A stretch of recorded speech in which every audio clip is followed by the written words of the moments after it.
Hey guys, obviously you can tell I'm not here today, so I am going to go over the 3.6 you try question and wrap up question in this video, and then you'll have to do a Delta Math 3.6 practice, and I will show you two examples of each of the types of problems you'll see in there so that you know how to do them and can get 100% on that classwork.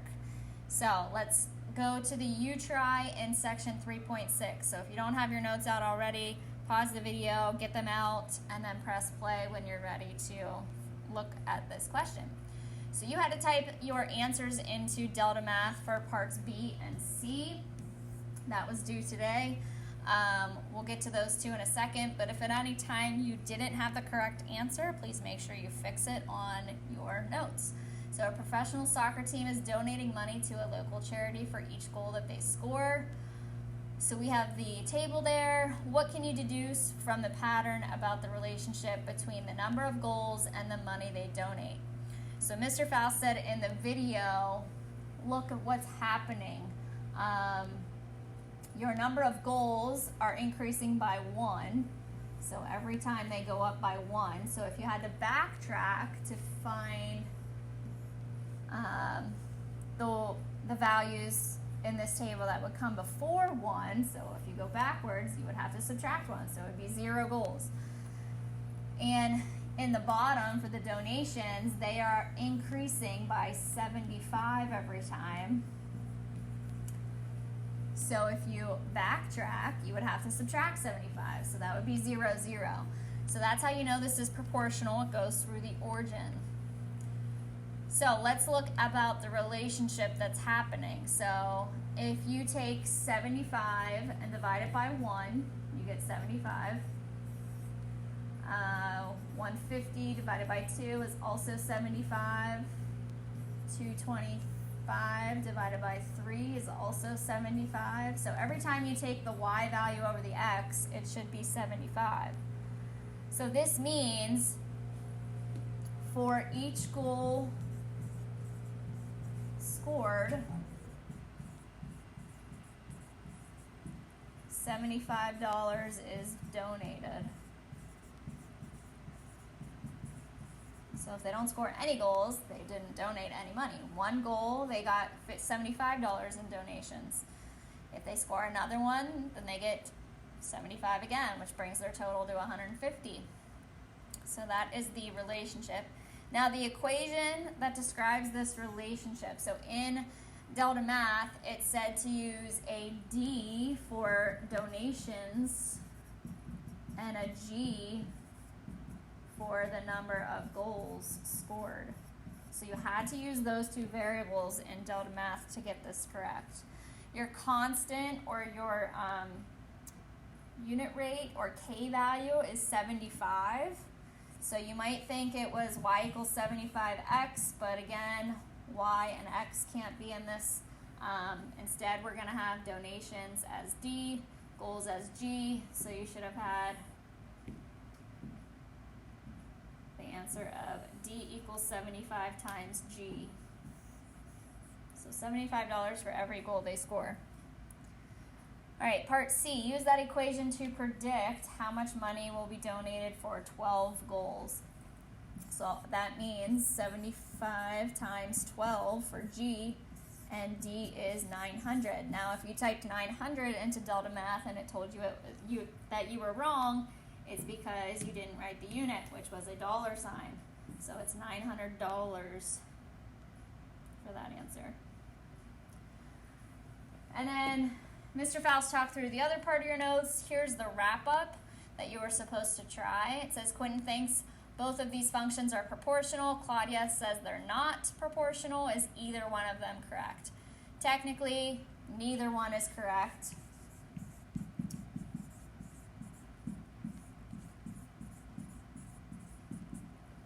So you can see this is a straight line, the graph, and it passes through the origin. So this one is proportional. You would say it's a straight line through the origin.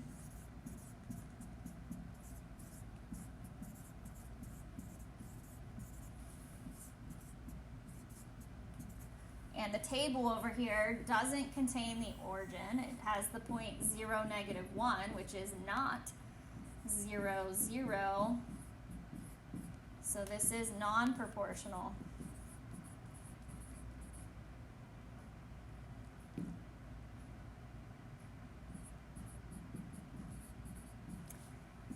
Because it does not pass through the origin.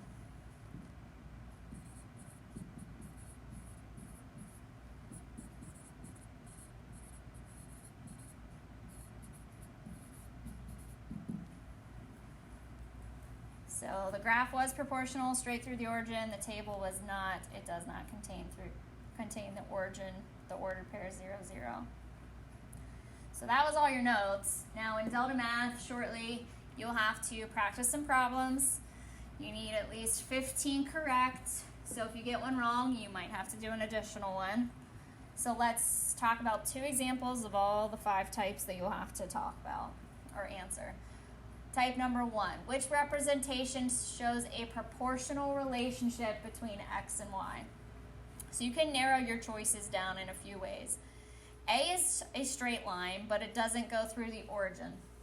Okay, so if that was through the origin, then it would be proportional. B is not straight. So that's why this one is not proportional. And you might want to take notes as I'm going through this or reference the video again later. But then we're down to our tables. So we need to figure out the ratio of y over x and see if you get the same number every time. So let's look at C. If you take the y value of 5 and divide it by 10, that's a half. Same thing with the second one. 10 divided by 20, that's also a half. 11 divided by 22, that's a half. 12 divided by 24, that's a half. So because all of those divide out to 1/2, C is your answer for this problem. I can show you on the other table why this is not. If you take, let me get my calculator here.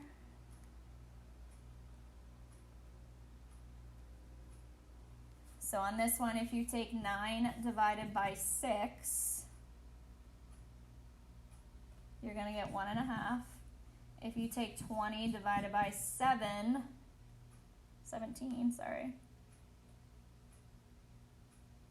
you get a different number. You get 1.176, some other decimals. 22 over 19, again, is some other decimal, 1.15, and it keeps going. So these are not the same. So the only one that's proportional is C. So let's look at another one here. Which one does not show a proportional relationship? So this is kind of easy. If it's not proportional, then it doesn't go through the origin. And so this one's out because that one's proportional.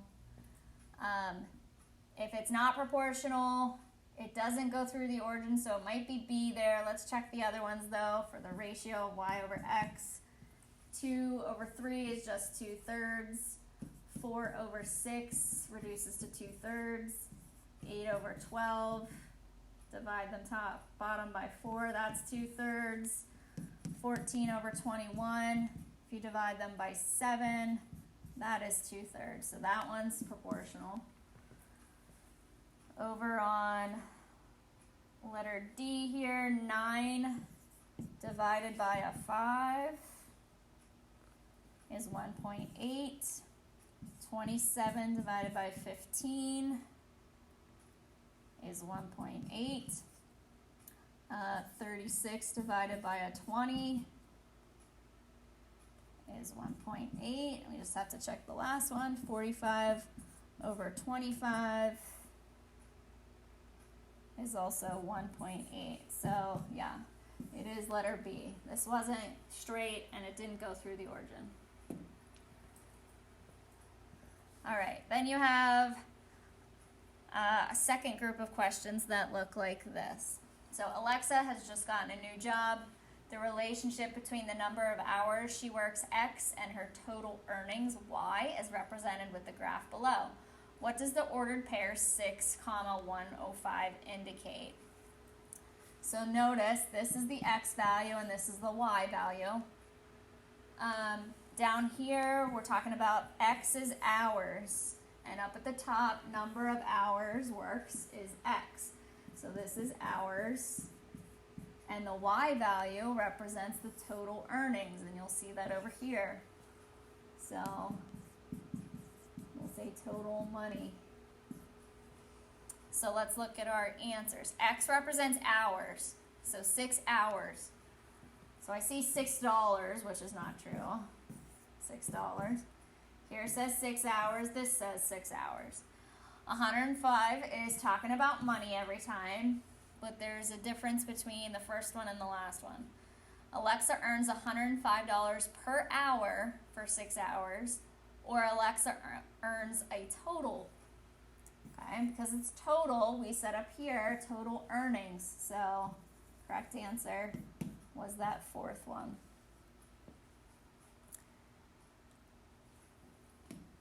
Another type you might see on this topic was a grocery store sells sliced pastrami by weight.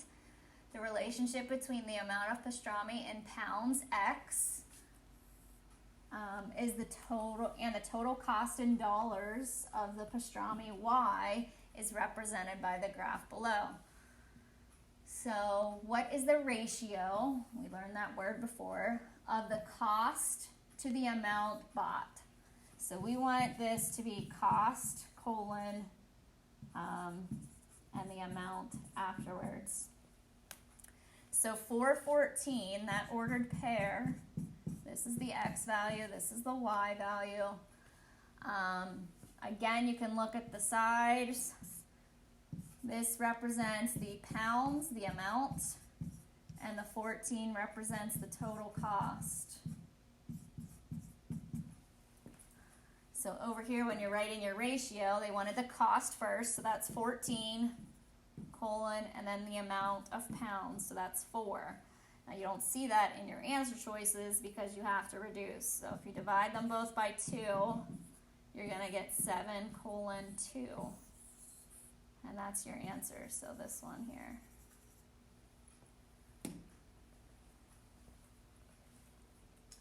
All right, then you have the next types of questions that you have to do. Find the equation that represents the proportional relationship in this graph for Y in terms of X. So I have a line here. I can tell it goes through the origin at 0, 0, and it's straight. So I want to pick another dot on this graph where it crosses at a nice intersection.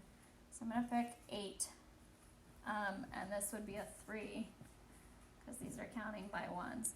So how much rise and run do you need to go? So let's see. We're going up 3, so rise 3. And we're going to run 8. So my slope was a rise of 3, a run of 8. So my slope is 3/8. That is like your constant K value. So your equation is just Y equals, the Y equal part is already there, so you just write 3/8 X.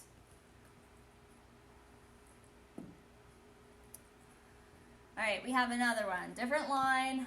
It goes through the origin. You can see the scale is counting by decimals now. So again, I'm going to find another nice point to use, which I see is this point right here, which happens at a half. So how much rise? 1, 2. And just make sure your scale is counting by the same thing. And this is a run of 5. So again, the slope, the rise was 2, the run was 5, so that is your K value or the slope number. So your answer is Y equals 2/5 X. the next type you have, so 2 more types of questions, is find the equation of the linear function represented by the table in slope-intercept form. Slope-intercept form we'll get to in chapter 4, but it's mx plus b. M represents your slope, b is your y-intercept. So your y-intercept comes from this point right here, 0, -7. So this is your y-intercept, which means it crosses the graph at a -7. You need to figure out what the rate of change is. So your x's are increasing by 1. Your y values are increasing by 9. So the change in y over the change in x is 9/1, or just 9. So this is the slope.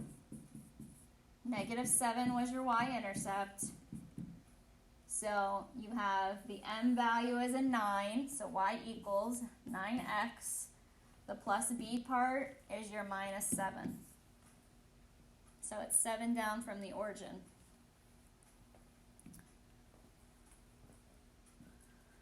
Next one, again, look at the table, 0, 9.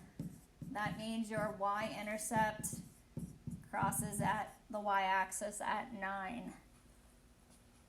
Then look for the rate of change. So this is increasing by 1s. The bottoms increase by 3. So y over x is 3/1, or 3. That is your slope. The y-intercept is a 9.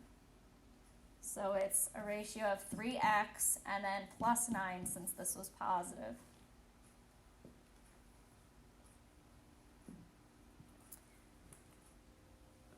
All right, and lastly, find the equation of the linear function, again in slope-intercept form. We know it's going to be a y equals. This time we have to type that in. Now I have to do a little bit of work because I don't see 0 in my table. It goes 4, 3, 2, 1. If I backtrack, then I would have 0, 6, 5, 4, 3, and then the next one would be a 2. So if I had that in my table, 0, 2, that is your y-intercept. And the rate of change. So x's were increasing by 1, and the y's were also increasing by 1. So y over x was 1/1, so the slope is 1. So you could say 1x plus 2. So y equals 1x plus 2 would be your equation. And the last one here, again, go backwards, 4, 3, 2, 1, then you'd have 0. Look about what's happening here. It looks like if I go backwards, the next term is going to be a -3. So your y-intercept is -3. Your x's kept adding 1. Your y's, so a -6 to a -9 would be taking away 3 every time if you go forward. So -3/1 is your slope, or -3. So this is the equation, y equals -3x, and then -3 for the y-intercept. All right, so that's a sample of all the types that you'll be solving. So I know this video is kind of long, but it's because I'm not here. So please take the time to answer your Delta Math questions. If you don't finish in the next, the amount of time that you have left in the class period, then it will be homework and it's due tomorrow. And that's the end of the chapter. So I'll see you tomorrow.